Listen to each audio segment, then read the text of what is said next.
네, 타이틀은 진짜 인터뷰로 나갔는데 이 프로를 다음 주쯤에 정착시키면서는 피터 생각으로 좀 바꿀까 하는 생각을 하고 있습니다. I am 피터라는 말만 들으면 대부분 다들 아시죠? 우리나라 1인 미디어의 효시이자 제도권 언론들이 하지 못했던 팩트 체커. 당시로 지금은 이 말이 굉장히 일반화됐지만 10여 년 전 제가 그때 일선 기자를 할 때도 그랬는데 참 부끄럽기도 하고 많이 공부하기도 하고 시샘도 냈고 그랬던 사람입니다. I am 피터라는 닉네임으로 유명한 블로그 언론의 효시격이라고 할 수 있고 지금은 I am 피터 TV를 운영하고 있죠. 임병도 대표님 안녕하세요. 예, 안녕하세요. 아임피터 임명도입니다. I am 피터 임병도. 피터 생각 어때요? 코너 제목. 괜찮습니다, 전. 괜찮아요? 예. 예. 지금 제 제주시죠? 예, 지금 제주에 왔습니다. 예. 서울 제주 왔다 갔다 하면서 부지런히 사십니다. 오늘 7명 7부처 장관 교체했으니까 문재인 정부 출범 이후로 최대 폭의 개각인데 이번 개각 예, 하나하나 좀 짚어볼까요? 우선 배경과 의미 어떻게 평가하십니까? 사실 오늘 내각을 보면 이제 문재인 정부 2기 내각이라고 이제 부를 정도로 한 40%가 결정됐거든요. 그렇죠. 작년 8월에 유은혜 부총리 겸 교육부 장관 할 때 5개 부처가 개각이 됐으니까 그때 기준으로 한 198일 만이고, 작년 11월 기준으로 하면 119일 정도 됐는데, 네. 이번 개각은 이제 크게 두 가지 의미를 담고 있다고 저는 보고 있습니다. 뭐죠? 하나는 이제 현역 의원 4명을 이제 당으로 보냈거든요. 예. 이거는 이제 총선을 좀 굉장히 좀 제대로 준비하겠다는 거고, 또 하나는 문재인 정부가 어떤 이제 변화와 혁신보다는 조금 국민이 체감할 수 있는 안정을 추구하겠다는 어떤 방향성이 좀 바뀐 게 아니냐. 그런 부분도 있습니다. 안정. 또 그 장관 내정자들 보면은 이제 네. 친문은 이제 거의 사라졌고 이제 비문이라고 부를 수 있는 어떤 진영 의원이나 박영선 의원이 이제 발탁됐다는 점. 그리고 정치는 거의 이제 이 두 사람 빼놓고는 대부분 이제 나머지는 관료와 학자 출신. 이런 부분이 이제 대거 등용된 점도 특이하게 볼 수 있는데요. 네.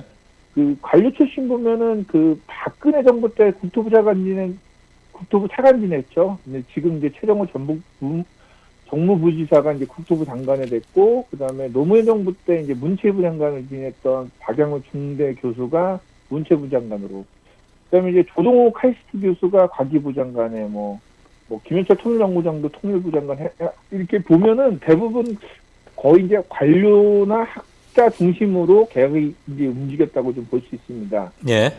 이번 개각이 의외로 시간이 오래 걸렸거든요. 이게 네, 맞아요. 보면은 이제 북미 정상회담도 있지만은 청와대 말로는 이제 개각 앞두고 계속 후보가 바뀌었다고 합니다. 이게 후보 검증에 좀 꽤나 고심한 게 아니냐 이런 말들도 나오는데 3.8 개각을 보면은 이제 문재인 대통령이 이제 이건 중국이가 됐으니까는 정치적 당에 맡기고 나라 살림에 조금 더 신경을 써갖고 이제 집권 제대로 준비를 해서 다음 정권까지 이제 연속성 있게 안정적으로 가려고 하는 그런 방향성과 의도가 좀 엿보였다고 저는 생각을 하고 있습니다. 네. 문 대통령이 금년 초 연두 기자회견에서 특별히 강조했던 게 3년 차다. 어쨌거나 집권 3년 차다. 횟수로는 2년 한 4개월 조금 넘습니다만 성과를 내야 할 때다. 비전이나 주장 이런 것만 계획 이런 것만 더 이상 말해서는 안 된다. 그런 것. 아마 그 성과라는 것은 여전히 중요했을 것 같고 1년 뒤로 닥친 총선. 그런데 너무나 당연하게 낙승하지 않겠느냐는 관측은 조금씩 변동 움직임도 보이는 점, 이 점도 약간 고려가 된 게 아닌가 그렇게 생각해 볼 수도 있을 것 같긴 합니다. 특히 관심을 모았던 게 중소벤처기업부의 홍종학 의원. 나는 다음 총선에 안 나가도 좋다. 좀 더 장관직을 수용하고 싶다. 이런 의사를 내비쳤는데도 아니다. 선거 출마 요원은 당에 돌아가서 직접 표밭을 좀 관리하고 내년 총선을 단단히 준비하자. 이런 얘기도 들리던데 피터께서는 어떻게 맞습니까? 그런 소리가? 일단 기본적으로 저도 그런 방향성에 좀 동의를 합니다. 네. 왜냐면은 그 내년 총선이 문재인 정부에 대한 이제 평가가 포함되어 있거든요. 그렇죠. 만약 내년 총선에서 결과가 나쁘게 나온다. 이러면 이제 문재인 정부의 이제 그 3년차, 4년차 되면 이제 후반기 레임덕까지 또 올 수가 있는 거고. 네. 근데 이게 어디까지 이어지냐면은 그 총선 뒤 2년 뒤에 이제 뭐 대선이 있거든요. 네. 그렇죠. 그렇다면 이 정권 재창출이나 연장이 될 수 힘들어지기 때문에 지금 민주당 입장에서는 정권이 연장될 수 있도록 어떤 총력을 기울이겠다, 어떤 강력한 의지가 이번 개각이랑 좀 맞물려서 보이는 것 같은데, 네. 그 민주당이 이제 총선을 위해 이제 김부겸, 뭐 김현미, 김영춘, 도종환 문화부 장관하고 홍종학 장관 뭐 이런 사람들 다 이제 당으로 불러줬는데, 이번에 사실은 입각 명단에 올랐던 사람들이 이제 우상 의원이 있어요. 예. 이 우상 의원이 원래는 자기 이제 장관으로 갈 거다 막 이런 얘기도 있었는데, 이 이해찬 대표가 이제 만류해갖고 당에 주저앉혔다고 하는데, 네. 이 우상 의원이 이제 탄핵 정부 당시에 이제 원내대표도 하고 또 대선에서는 이제 공동선거대책위원장도 지냈거든요. 네. 뭐 이해찬 대표 말로는 이 우상 의원이 이제 관리형 중진 의원, 뭐 총선 전략통. 그러니까 한마디로 어떻게 보면은 총선에서 어떤 그 뭐 브레인 역할을 우상 의원한테 좀 맡기려고 좀 입각하는 것을 좀 반대를 해서 뭐 우상 의원도 그거 이제 동의를 해서 이제 당에 남았다 이렇게 볼 수 있는데, 예. 사실 우상 의원 개인적인 입장에서 좀 아쉽죠. 왜냐하면은 장관 하다가 서울시장까지 좀 노릴 수 있는 어떤 정치적인 디딤돌. 인데 이 총선 때문에 접은 건데, 그러니까 이런 거 보면 민주당 내부에서 내년 총선을 얼마나 중요하게 여기는지 이런 그 뭐 절박함인가 긴급성 이런 것들을 좀 잘 나름대로 파악하고 있다고 보고 있는 거죠. 예. 어저께 그리고 그저께 물론 개각 놓고 당과 청 사이에 많은 뭐 의견 교환이 물밑에서 이루어졌겠지만, 강기정 청와대 정무수석이 당으로 와서 이해찬 대표를 언론들 보는 데서 만났고, 물론 이제 얘기는 비공개였지만 방문은 공식적으로 했고, 그 자리에서 아마 최종적으로 총선과 이번 개각과의 함수관계, 그리고 조금 더 나아가서는 대선에 직접적인 영향을 끼칠 수밖에 없는 내년 총선 구도, 올 전국을 어떻게 운영해 가야 하나, 이런 것들에 대한 아마 큰 틀에서의 그림과 그 관점에서 그러면 이번에 의원 차출은 하나라도 좀 줄이고 뭐 이렇게 하자. 그 과정에서 아마 역시 선거를 치르려면은 뭐 상징적인 인물 또는 뭐 좀 이해찬 대표가 볼 때는 믿고 일을 맡길 만한 사람이 필요하다고 봐야겠죠. 우상호 의원의 그렇죠. 당 잔류는. 네, 그렇죠. 그런 식으로 보면은 지금 이해찬 그 대표 입장에서는 그 대표로서 딱 나올 수 있는 게 총선 결과거든요. 그 그렇죠. 총선 결과를 제대로 보여주려면 사람이 필요한 거고, 사람을 계속 청와대에 보내기보다는 자기가 안고 가야 된다고 계속 주장했을 것으로 저는 보고 있습니다. 예, 만일에 내년 4월 총선에서 민주당이 이기지 못한다거나 뭐 가까스로 이긴다거나 또는 패배, 정치적 의미의 패배뿐만 아니라 실질적으로 패배를 한다면 당 전체가 엄청난 소용돌이, 당뿐만 아니라 당정청 모두 엄청난 소용돌이에 빠지고 이해찬 대표도 대표를 물러나야 하는 상황에 몰릴 수도 있기 때문에 지금 뭐 부자 몸조심하는 단계가 아니라 상황을 앞으로 좀 위중하게 관리하자, 그런 의지의 반영이 아닌가. 제가 정치부 기자라면 그렇게 쓰지 않을까 하는 생각에서 드렸어요. 거의 저도 비슷한 생각 같아요. 고맙습니다. 그 MBC 기자 그리고 앵커 하다가 정치계에 입문했던 박영선 의원, 이번에 중소벤처기업부 장관으로 갔는데 뭐 정치권 반응이야 다 나온 거고, 중소기업중앙회는 아주 2인 삼각 같은 관계죠. 중소벤처기업부와. 거기에서도 뭐 코멘트 나온 게 있나요? 예, 중소기업 중앙에서는 굉장히 호의적인 앞으로 기대가 된다. 장관 후보자한테 이렇게 호평을 받기도 좀 어려운데, 네. 박영선 의원은 되게 높게 평가를 하고 되게 우호적으로 좀 바라보고 있습니다. 문제까지 나왔고요. 혹시 아마 그 그게 원래 예, 먼저 말씀하세요. 예, 말씀하세요. 아니, 예. 그 원래 박영선 의원 이제 장관 내정자이고 뭐 인사청문회 거치면 이제 후보자가 되겠죠. 예. 원래 박영선 의원이 이제 법무장관 하명평에도 오르기도 했는데 네. 그 청와대는 처음부터 박영선 의원 이제 중기부 장관이다 그래갖고 해서 검증을 했답니다. 이제 원래 정권 초기에도 이제 중기부 장관 후보자로 내정됐다가 이제 좀 바뀌기도 했는데 네. 일부에서는 이게 그 박영선 이제 그 내정자가 비문 계열로 해갖고 어떤 당내 탕평 인사 때문에 된 거 아니냐는 해석도 나오는데 제가 볼 때는 중소기업청 그 중소기업과 굉장히 사이가 좋아요. 예. 박영선 의원이 이제 2011년에 뭐 중소기업하고 뭐 골목 상권 지키는 의원 모임이나 2012년에 경제민주화 추진 의원 모임 거기도 있었고 그렇죠.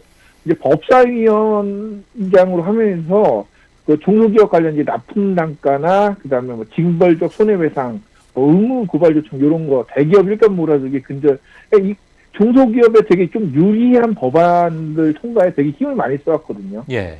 이런 거 보면은 중소기업 입장에서는 이 박영선 후보자가 이제 장관이 되면은 어떤 면에서 대기업을 향한 어떤 중소기업의 목소리를 조금 많이 대변해 줄 수도 있고 네. 또 하나 이제 나오는 게 이제 최저임금 인상 문제 이 부분도 있는데 네. 뭐 이거는 이제 인상이 됐으니까는 이 부분을 좀 경감시켜 줄 수 있던 대책이 박영선 장관을 통해서 나오지 않느냐 이런 기대감이 있는데 이런 면에서 놓고 보면 어떤 정부와 중소기업 어떤 대기업 요 사이의 어떤 중재자 역할을 박영선 장관이 할 수 있겠고 또 그 청와대가 좀 기대하고 있지 않느냐 이렇게 볼 수 있습니다. 예. 듣고 보니까 저도 여러 부분 동의가 갑니다. 무슨 비문 탕평이라는 것은 그냥 박영선과 진영 의원 이 두 사람의 공통점 교집합을 찾다 보니까 그냥 정치부 기자들이 네이밍을 그렇게 한 것 같고요. 호사가들이. 박영선 의원은 의원하는 동안 일관됐던 거 하나가 어느 상임위에 가 있느냐에 상관없이 반재벌 그리고 재벌들의 못된 짓 이런 거 저격하는데 대단했고 제보도 많이 들어왔고 그래서 그건 이제 박 의원 자신이 쌓은 신뢰의 결과라고 볼 수 있는 거죠.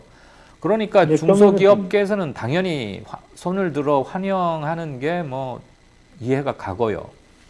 현재 지금 사개특위위원장 사법개혁 특별위원회 위원장을 맡고는 있는데 사실 그게 좀 활동이 지지부진하긴 합니다만 그것은 자유한국당의 의도적인 파업 내지는 사보타지 발목 잡기인 것이고 그것은 참 국회 운영 원칙상 어떻게 할 수가 없는 지경이잖아요. 지금 숫자 분포가.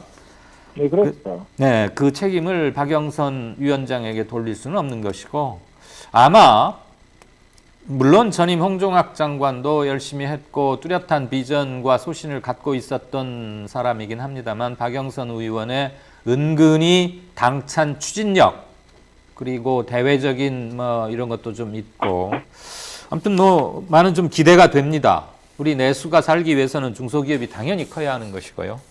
네, 그렇습니다. 예, 그 다음에 식약처장이 바뀌었는데 전임 식약처장이 그 부산 뭐 약사회인가 거기 뭐 회장인가 부회장인가도 했고 뭐 그런 사람인데 취임 직후부터 구설수도 많았고 계란 사태, 고혈압약 사태 등등등 아무튼 좀 뭐 일각에서는 뭐 여의도 일각에서는 뭐라 그러더라? 시한폭탄이라고 했다던가? 네, 그렇죠. 그랬다는데, 그거 제가 한 얘기 아니에요. 저도 그냥 어디서 들은 얘기인데.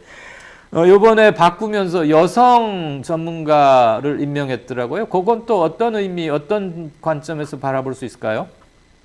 이제 비슷한 능력이라면 여성을 발탁하겠다는 의도가 보여진 거는 좀 확실합니다. 실제로 청와대가 시적차정을 이제 모색할 때 예. 뭔가 전문성과 연륜을 좀 겸비한 여성인물이 없냐 이렇게 계속 모색했다고 그러는데 예. 근데 이런 부분에서 또 어떤 데서는 여성 장관이 너무 많냐 뭐 이렇게 얘기하는데 이걸 한번 보셔야 돼요. 그러니까 문재인 대통령은 후보 시절에 여성 장관 30% 내각 구성을 이제 공약했고 그랬죠. 그다음에 뭐 자기 임기 중에 50%까지 하겠다고 얘기를 했습니다. 그런데 지금 진선미, 강경화, 유은혜, 김은경, 황교안 김은경 장관이 있고, 그리고 국토부 김현미 장관이 빠지면서 장영성 장관이 이제 들어가는 거죠. 그래도 이제 30%가 이게 넘지 않는 거죠. 어떤 부분에서 이제 문재인 정부가 관료 뭐 이런 구조 속에서 여성의 진출을 좀 적극 장려하는 지도를 보이는 거는 어떤 시대의 흐름을 적절하게 좀 잘 따르고 있다고 저는 보고 있습니다. 이제 예. 다만 좀 우려되는 거는 일부 지금 문재인 정부 내 정권에서 들어서면서 어떤 남성들이 어떤 소외받는 느낌을 많이 받는다는 얘기를 하는 것도 있거든요. 예. 어떤 그 흐름들이 너무 좀 적절하게 잘 이루어질 필요도 좀 있다고 저는 생각을 하고 있습니다. 예. 뭐 남성 역차별 뭐 그런 얘기도 나오긴 하던데 이 정도의 진통을 겪지 않고서 여남 평등, 동성 평등을 추진해 나가기란 사실 구두선에 그칠 가능성이 크지 않습니까? 뭐 여성, 남성 함께 네, 그렇죠. 네, 뭐 서로 함께 잘 모아 가야겠죠. 말은 쉽지만 잘 해내리라 생각합니다. 아무튼 여성 우선 원칙, 여성 우선 배려 이것은 확실한 것 같습니다. 네, 그렇습니다. 말로도 강조해 왔지만 인사 때 그리고 사람 쓰는 거 그런 것들 그다음에 청와대 내에서의 업무 배분 이런 것들을 보면 문 대통령의 여성 배려란 말도 사실 여성 적극적인 페미니스트들은 싫어할 수 있는 단어이기도 합니다만 여성 중용, 여성에게의 적극적인 역할 부여 이런 것은 확실하고 앞으로도 지속될 수 있지 않을까 뭐 그런 생각이 드네요. 실은 오늘 이것 때문에 제일 여쭙고 싶었는데요. 마침 피터께서도 발제를 해주셨습니다. 오늘 미국이 남북 경제 협력 사업 구상에 대해서 경고장을 날린 날, 이제 뭐 원래는 어제 개각이 있으려다 하루 미뤄지긴 했지만 공교롭게도 겹쳤습니다. 그래서 김현철 통일부 장관 후보자가 발표가 됐는데 더군다나 하노이 회담 결렬 이후 어느 쪽으로 방향을 잡느냐, 또 방향을 잡는다 해도 물밑 작업과 중재자로서 우리의 역할, 거중 조정 내지는 양측을 잘 밭을 달개면서 이렇게 가는 이게 필요할 텐데 신임 통일부 장관 내정자가 가장 먼저 가장 역점을 두어야 할 일은 뭐라고 진단하고 계십니까? 우선 이제 김현철 장관 내정자 이제 성향을 먼저 보면은 이분이 이제 북한 이제 그 정치학의 전문적인 학위를 갖고 있을 정도의 학자이고 그다음에 이분이 이제 비핵화에 정통한 인물로 평가를 되고 있습니다. 네. 이게 뭐냐면 이런 사람을 문재인 대통령이 장관 내정자를 임명했다는 거는 이건 뭐냐면은 결국 정부는 이제 비핵화를 계속 추진하면서도 평화적인 대화와 협력을 놓지 않겠다는 계속 그 방향으로 가겠다는 건데 예. 실제로 이제 문재인 대통령 통일부에 적극적으로 이제 대북 협력을 해라 이렇게 지시를 했다고 합니다. 그런데 이제 문제가 뭐냐면 여기서 걸리는 게 지금 미국이거든요. 네. 그러니까 미국은 우리나라가 2차 북미 회담 결렬한 다음에 우리가 이제 뭐 개성공단이나 금강산강을 좀 재개해야 된다 이렇게 나오고 있는데 이거에 대해서 그러면은 이게 이제 제재가 풀어져야 되는데 근데 미국에서는 이 제재 면제를 검토하지 않겠다. 그러니까 우리는 아예 그 제재를 계속 풀어줄 생각이 없다고 이렇게 지금 강력하게 나오고 있거든요. 예. 근데 이런 차원에서 이제 김 장관이 해야 할 일은 이제 제가 볼 때 두 가지인 것 같아요. 이제 하나는 뭐냐면은 자꾸 이제 미국이 엇나가기 시작하면은 북한 입장에서는 이제 회담 안 해 하고 이제 나갈 수 있거든요. 그렇죠. 반발할 수 어떻게 잘 있죠. 가독거리느냐. 네. 이게 이제 좀 저희 김 장관한테 중요한 부분이고 또 하나는 이 미국에게 이 통일 우선의 가장 기본적인 전제 조건이 남북 협력이거든요. 네. 근데 이 남북 협력이 되기 위해서는 미국의 어떤 제재가 좀 완화돼야 될 필요성이 있기 때문에 이 남북 협력의 필요성을 잘 이해시키면서 제재를 풀어줄 수 있도록 미국과 한국 그다음에 이 두 나라의 어떤 이견을 좀 잘 조율해 나가는 이 역할, 이 부분에서 어떤 김현철 장관이 강경화 외무부 장관이랑 같이 손발을 맞춰서 해나가야 될 방향성이자 가장 좀 무거운 짐이 아닐까 저는 보고 있습니다. 예. 대미 협력이 어느 때보다도 지금 상황이 중요하게 되어 버린 거죠. 네. 만약에 하노이 회담이 잘 풀려서 미북 간의 완연한 대탕트 분위기가 조성이 되고 사인도 하고 그 타임 테이블에 따라서 뭐가 이루어진다면 우리는 적절한 서포트 뭐 이런 걸로도 충분할 수도 있겠지만 예상을 깨고 저런 식으로 헤어졌으니까 우리 역할이 커졌고 특히 두 번째 말씀하신 대미 설득과 업무 조정 이 과정에서 외교부와 2인 3각 체제가 확실히 이루어져서 잘 이 상황을 관리해 나가고 좋은 쪽으로 다시 물꼬를 돌려놓는 이런 것을 떠맡게 됐다. 그런 점에서 중요하다. 네, 당연해 보이지만 너무나 합리적이고 자기가 해야 할 것이 명확히 무엇인지를 정리해 주신 게 아닌가 싶습니다. 네, 긴 시간 고맙습니다. 다음 주부터는 피터 생각이라는 코너로 만나죠. 고맙습니다. 예, 고맙습니다. 네, 지금까지 인터뷰 IM 피터 임병도 대표였습니다.